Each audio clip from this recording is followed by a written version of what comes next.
time for a VHS short showcase right here on the VHS pirate ship. Yes, it seems I came down with a very bad case of Ed Wood fever. Found a very nice bloke online selling all three of these for an incredibly cheap price, and I just could not resist. So let's take a closer look at the VHS distributions of the work of the man who's been described as the world's worst director. Let's take a look. Yarr!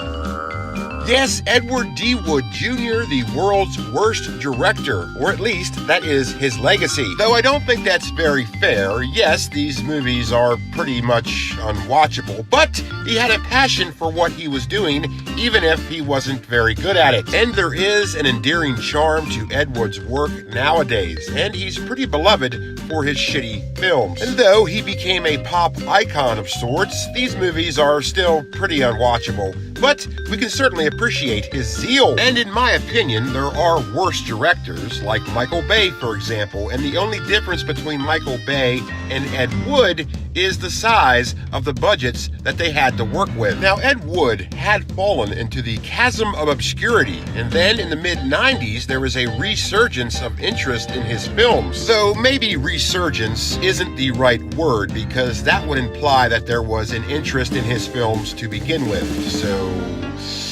yeah. But anyways, in the mid-90s, there was an interest in Ed Wood's films, mainly because of Mystery Science Theater and Tim Burton's biopic on the man himself, Ed Wood, which was released in theaters September 28, 1994, and this is one of my favorite movies. I don't know, I just love how it plays out. It's a very pleasant film. It's a movie about passion, and it's a movie about friendship, and it's the only movie where you'll see George the Animal Steele and Bill Murray on screen together. And though it's not an Ed Wood movie, but it's a movie about Ed Wood, it was still included in the set of Ed Wood VHS. It is a Touchstone Home Video 1995 distribution, and I actually had this before, but I have no idea of what happened to it, so I'm pretty happy to have it again. And this one still has the proof of purchase tab still attached to it, and I didn't even know that was a thing with VHS, but apparently it is, and I'm not sure what would happen if you collected enough of these. Maybe you won a trip to space camp or something?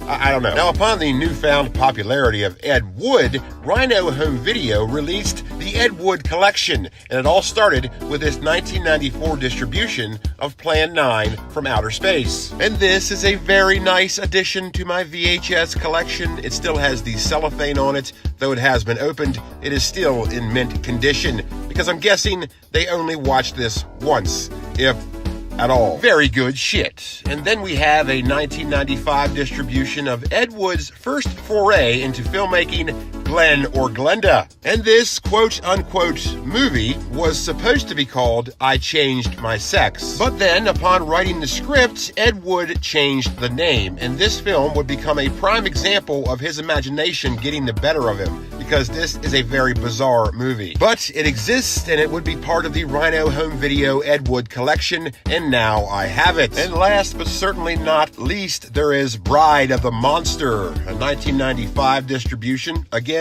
part of the Rhino Home Video Ed Wood collection. And I'm so glad to have all of these in my VHS collection. Now, these movies certainly aren't the best. In fact, they're known for being very bad. But what is strange is the fact that there are worse movies out there. I'm sure you've all heard the phrase, so bad it's good. Well, it's partially because of the work of Edward D. Wood Jr. that phrase exists.